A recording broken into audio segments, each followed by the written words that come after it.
E aí pessoal, tudo bem?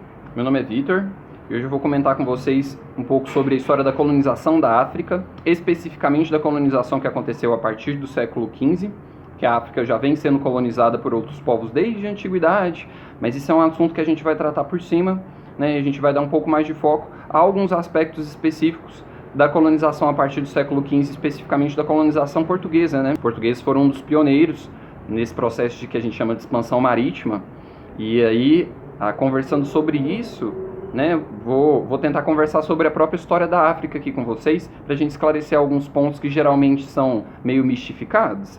Primeira coisa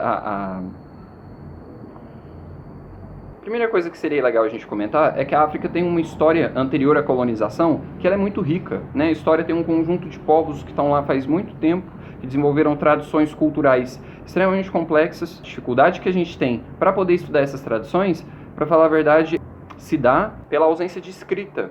A maioria dos povos africanos não desenvolveu um sistema de escrita, até porque eles não precisavam de um sistema de escrita. A escrita ela se desenvolve, ela se impõe quando essa necessidade ela surge. Então, sendo assim, eles passavam suas tradições, suas histórias e seus mitos por meio da tradição que a gente chama de tradição oral. Então, essas histórias eram passadas de uma pessoa para outra, sendo assim, elas se mantinham sempre vivas naquela sociedade, né? Sempre tinha alguém, o portador daquelas histórias, daquelas tradições, daquela cosmologia. Então, essa tradição oral, ela é sim muito importante para a gente estudar a história da África, porém, a gente sempre sente falta de alguns complementos para poder esclarecer, né, vários aspectos dessa história que é muito rica. Então, sobre esses impérios, sobre esses povos que habitavam a África, eu vou dar destaque aqui agora para o Império Mali, embora houvessem vários outros que a gente pudesse conversar, mas só para a gente poder ter uma ideia, né? O Império Mali foi na região do Mali que se estabeleceu uma das universidades mais antigas do mundo, que é a Universidade de Sankoré. A Universidade de Sankoré foi fundada no século X e ela continua em funcionamento até hoje, né? E ela acabou se tornando uma espécie de centro intelectual ali naquela região. Então, assim como impérios que eram... O Império de Mali, por exemplo, ele era um império que tinha uma extensão muito grande, ele é um império com grande poderio militar, com a posse de uma grande quantidade de metais preciosos, de ouro e etc. Então, ele, nesse sentido, ele é um império que rivalizava com os impérios em questão de estrutura, de tamanho, e até mesmo de arquitetura. Ele rivalizava com vários outros impérios europeus que existiam na mesma época, né? O interesse dos europeus, né, não só dos portugueses, mas os portugueses foram pioneiros nesse processo de expansão marítima, né? O interesse dos europeus era encontrar novas rotas para as Índias e produtos rentáveis para o mercado europeu, né, especiarias, enfim.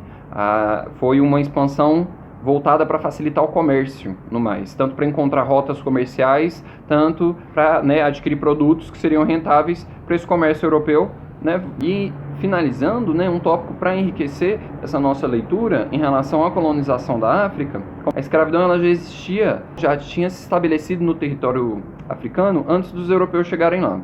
Acontece que a escravidão na África se dava por meio de guerras, né? As tribos que ganhavam, os povos que ganhavam acabavam escravizando os outros, e ela também se dava por dívida. A escravização dos pretos, ela se mostrou rentável tanto para os povos africanos, né, que aumentaram o fluxo de vendas para os europeus, para os portugueses interessados, enfim, né, venderam-se escravos para todos os grandes reinos da época, e tanto quanto para os portugueses.